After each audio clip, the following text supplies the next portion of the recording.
Kadosh Baruch Hu, in our relationship to the Creator. Does the Creator need us? Or does the Creator want us? Is there a need? Does the Creator need us to fulfill the mitzvahs, to fulfill the obligations, the commandments? So the answer is as follows. B'gavoy, on the highest level, the answer is no. On the level which is called Atzmus, the essence of the Creator, so to speak, which is beyond description, beyond definition, beyond infinity. On the level of Atzmus, of the essence of the source of light, we cannot speak about any type of need. The definition of a need is that something is lacking, something's missing, and you need something, and through the need there's a shlama, there's a completion of this chesaron, of this lack. And of course we cannot say that the essence of the Creator, the essence of HaKadosh Baruch Hu, even though mitzvahs misyachas ala atzmos, even though mitzvahs are connected and associated with even the essence of the Creator, but the essence of the Creator is of course the ultimate being of beingness. And there's no possibility of talking about it. It's kafir almost to say this, that it's heresy to say that the Creator is missing something. There's nothing missing, therefore there's no need. Like the pasuk, the verse says in Eov, in the book of Job, Im chatasa matifel boy. If you have sinned, what kind of effect do you have him? V'rov b'shachem atasloi, im tzedakah matiten loy. And if you've done righteousness, what could you give him?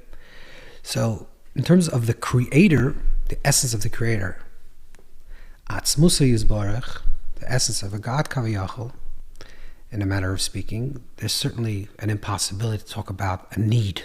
There is no need. Yet, on the lower levels of reality, which means in a construct, in a mindset, in a reality that's called post-Simson, post the contraction of the infinite light, or the assumed observable contraction of the infinite light withdrawal within itself, from that place of Tzimtzum, from the place of contraction, which is the observable reality, the way we see Mitzideinu from our perspective, not Mitzidei, not from the perspective of the Creator, where there is no Tzimtzum, but from our perspective, where the Tzimtzum feels real, where it feels like there's a contraction of the infinite light. We don't see the infinite light in an observable way, the way it's in its full manifestation. From there, we could talk about the possibility of a chesaron, of an absence, and a hashlama, and a completion of this absence. We talk about the purpose of creation, for example. Use this as a metaphor. There's the Tamei Abriya, there's a purpose of creation. There's multiple reasons why it's brought down in Eitz Chaim, the writings of the Arizal, that the reason for the creation is Kedei Laheitel Lebruyev, to give goodness to the creation, to the creators, to what is being created. The Akira Gudloisav, and they should know its greatness. It's brought down in Eitz Chaim, Shar Kolalim in the beginning. Or in the language of the Zohar, Yakir Gduloisav, or the language of the Zohar is Begindish Demoidin Loi, that they should serve him, we should know him. The Zohar says in Parshas Place. So there's various different reasons that are offered in terms of the Bria, of the reason for creation. But the truth is that when you speak about the idea of a reason, when you say the reason for this is, that the reason why the Creator created is to show its infinite greatness, that He can be manifest, that the infinity can be manifest in finitude, or that there should be a creation that should bestow goodness upon them, or that there should be a creation that understands and knows. It should be a relationship with otherness. When you say that there's a reason for creation, that in itself means that there's something kaviyachol, as if there's a chesar, something that's absence, and the reason completes that thing that is absent. There's something that's missing. There's no yakir gedulos, if there's no knowing of this greatness, or there's no otherness that recognizes greatness, and therefore the creation it's almost a compulsion. It has to be done because there's a need for this to occur. So the need is something that is completing something that is a chesaron. There's an absence, and the need fulfills that absence. But on the deepest level, you can't say that. Because like I said before, we can't say that the Creator has a need. If we say that the Creator has a need, that means it's something that's absence. If we say that there's a reason for creation, and the reason is X, Y, and Z, that means that the reason sort of predates or predicates the purpose of what it's being created for. If I say I need to do this because of this, so the because actually comes before what I'm doing. Same thing when we think about this in terms of the time mitzvahs, the reasons for mitzvahs. If I say the reason for a mitzvah, the reason for doing this mitzvah is because of something else, that means this something else exists before the mitzvah. There's something else. And the mitzvah comes to complete that other thing, to reach that goal. But if you say that the world is created because of the Torah, not that the Torah was created because of the world, that the mitzvah doesn't come because of the world, but the Torah, it predates the world. So there's no reason for the mitzvah. The reason for the mitzvah is post facto. Once there's already a mitzvah, you can talk about the reason for the mitzvah. The same thing also when we talk about the creation. We can't talk about a reason for creation only once the creation occurs. In other words, once there's already a creation, once there's already a tzimtzum, once there's already a contraction of the infinite light, and the various 4 different levels of what exactly this contraction means, in the most important way of understanding it is that it's not literally, and it's talking about only in the oir, in the light itself, but not in the atzmos. This idea that there's a contraction of this infinite light, or the perception of this contraction of infinite light, once that already occurs, we can start talking about reasons, because then it's already the world as a place of chesar and a place of absence. So what's the quote-unquote reason for creation? There cannot be a reason for creation, because once we say there's a reason for creation, that means that there's a chesar, there's an absence in the Creator, kaviyachol, and that absence caused, because there's a reason, and there's a reason for something to be done. So that absence caused that it should be done. But if you say that, then you're saying that there's something that is a chesar, there's an absence within the Creator. That cannot be said.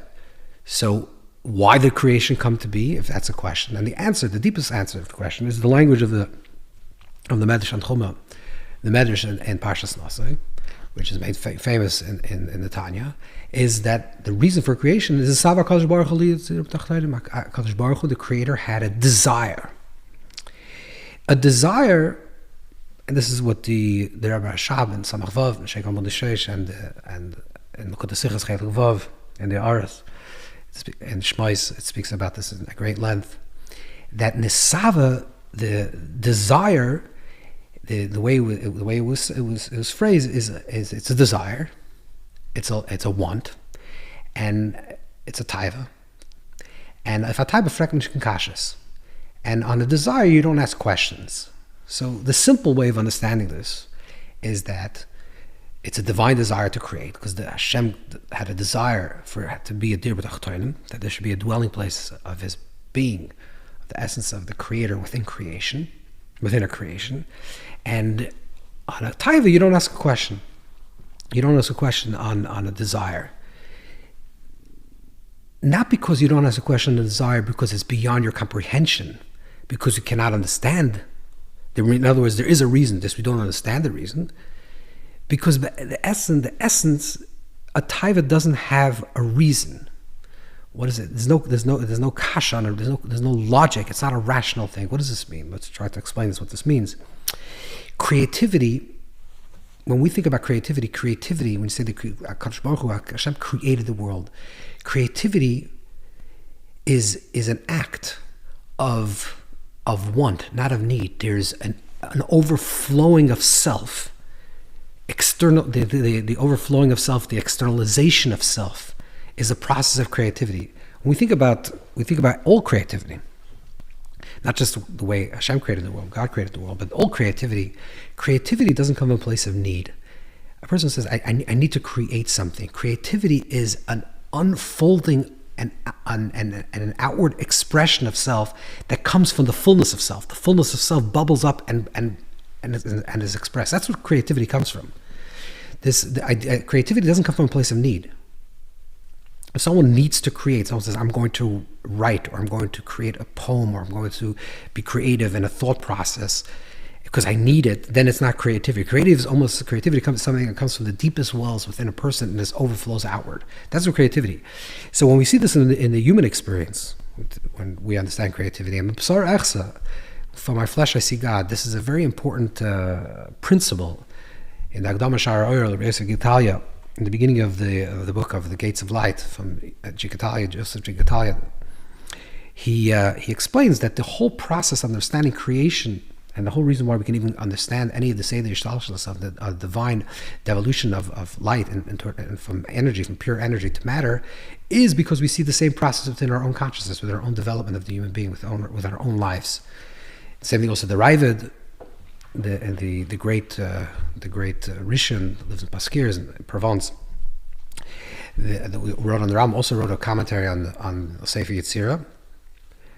We're not 100% sure that it is actually his commentary, but some yuchas to the Ravid. And he writes the same thing also in the beginning of in Perek Aleph Shalaf, that the idea of B'msar Echsa L'kha, we understand everything that we understand on the macro level is the way we understand on the micro level. If we understand something that works in the micro level, then we can reflect on that idea and say that same truth exists within the macro level, exists within our own consciousness and our own reality, in our own world, on the level of nefesh. Then we can understand that it also exists within time, space, and within the entire creation process. So what is creativity? Creativity is an overflowing of self that's expressed.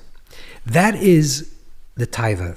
So when the Rebbe Shab says that if a taiva fragment kasha is on a desire, you don't ask questions, not because we don't understand and it's and your thoughts are not my thoughts and therefore it's beyond you to can think this ideas. That's not what he's saying. He's saying that the definition of a taiva, of a desire, comes not from a place of a reason and not from a place even from a need, but a place that just overflows. It's almost like inevitable. That's the place of the taiva. It comes from a place that's deeper than a reason, deeper than an understanding, deeper than a need. That's the source of creation. That's the same thing also in the purpose of the creation, and therefore we can understand also in the purpose of Bereshis Shel Torah Yisrael, the purpose of creation, the purpose of doing the mitzvahs and doing the practice and being connected to Hashem. What is the purpose? So again, in the essence, there is no need. It's a want. It's a desire. It's a creativity.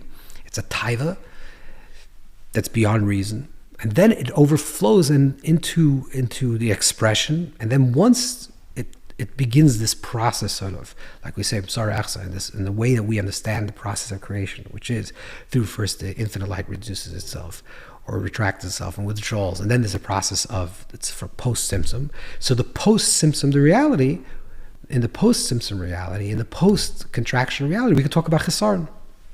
In the beginning of Talmud Spheres, our Pnimi, he writes this very clearly. He writes that after the Tzimtzum nischadish os bechidus hachisar v'nisava mokim ponim l'tikunim, that after the Tzimtzum, after contraction, once already we talk about the light that's contracted, infinite light that's contracted, again from our perspective contracted, and there's no revealing of the infinite light, then we can start talking about that something there's the creation, there's this chadash, there's a new creation that reveals itself.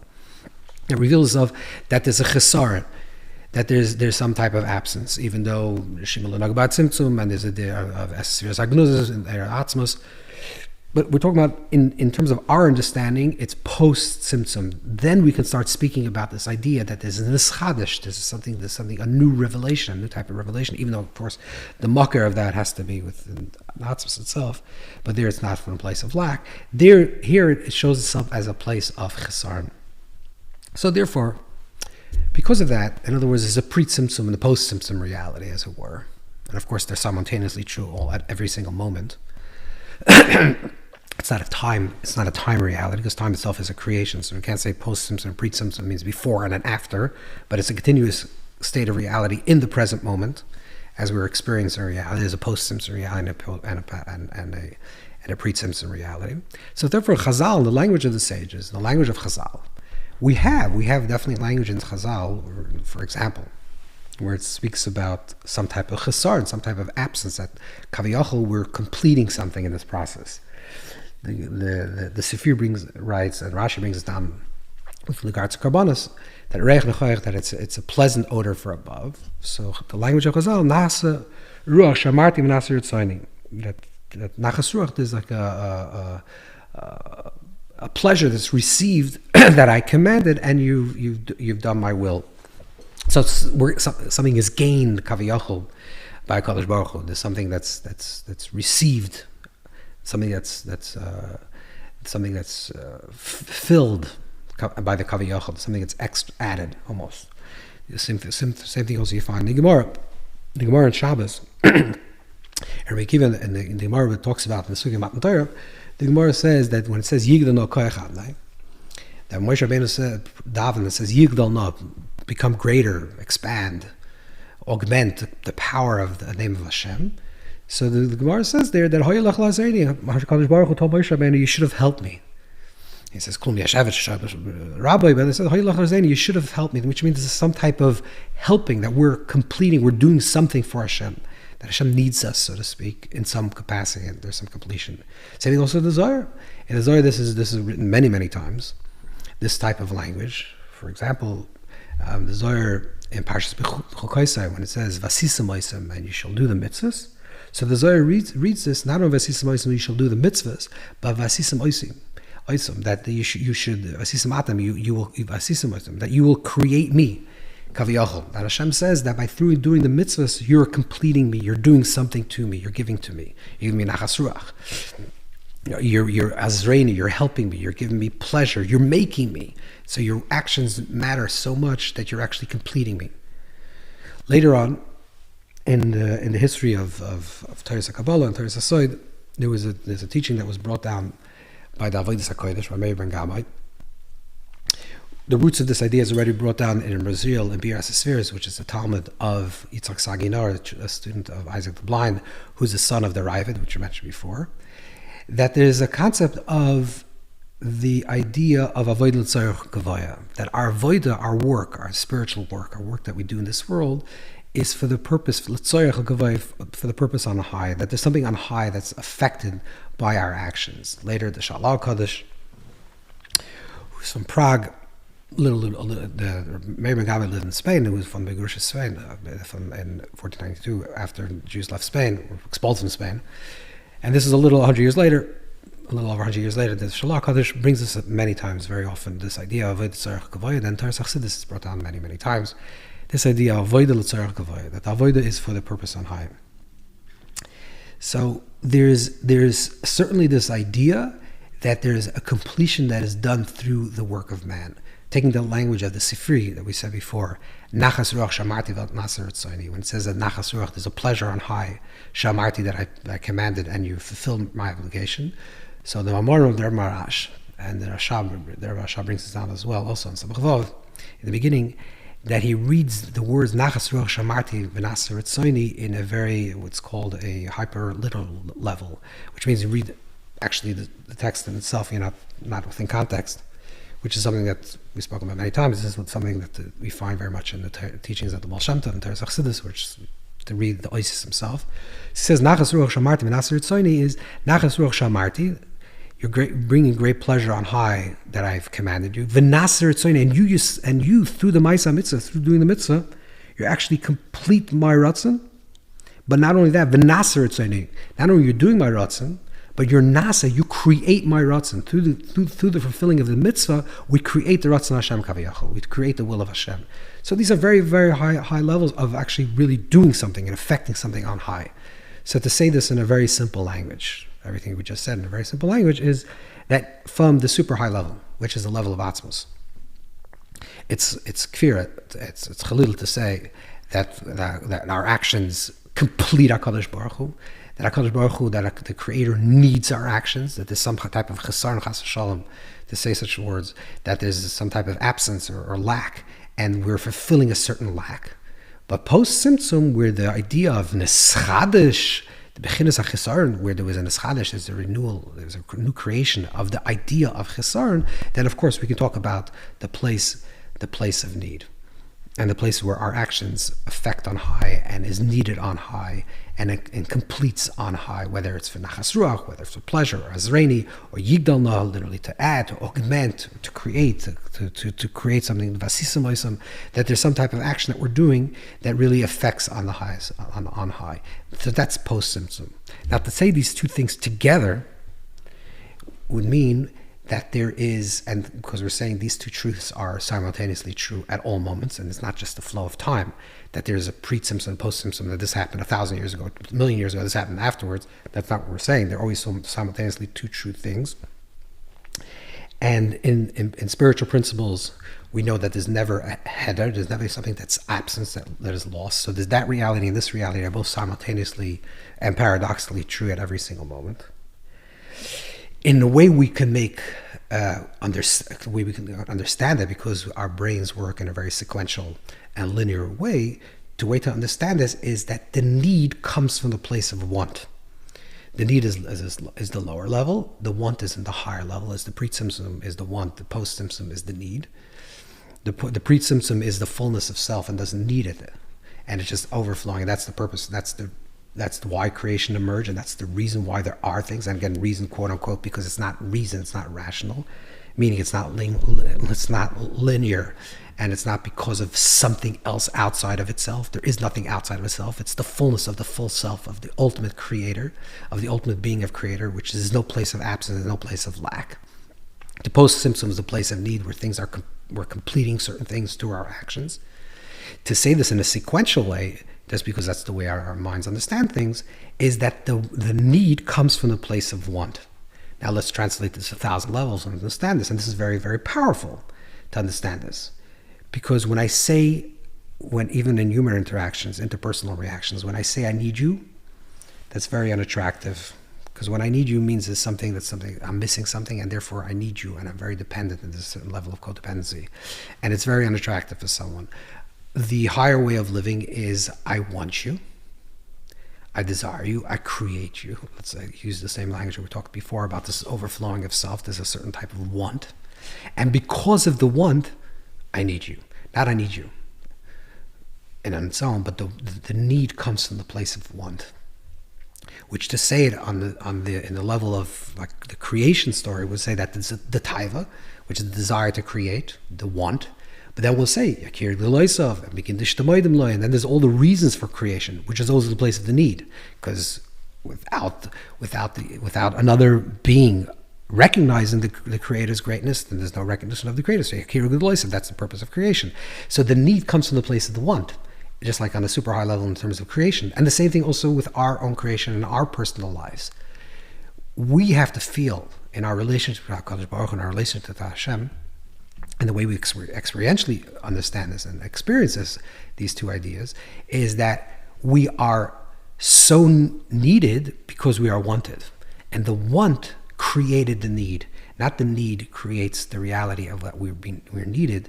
And when and that's like in a interpersonal relationship, when two people are in a marriage, for example, in a deep relationship, and one says, I need you because I want you, and therefore I need you, the connection is so much more wholesome and so much more full and so much more alive and expansive than a relationship that's based on need.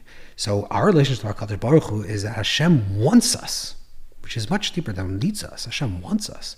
It's a taiva, it's a desire. And because of that want, Hashem also needs us on the lower level. And so we're both needed and wanted, but the highest level we're wanted, and that's even deeper than needed. Have a wonderful day. Sei gesund.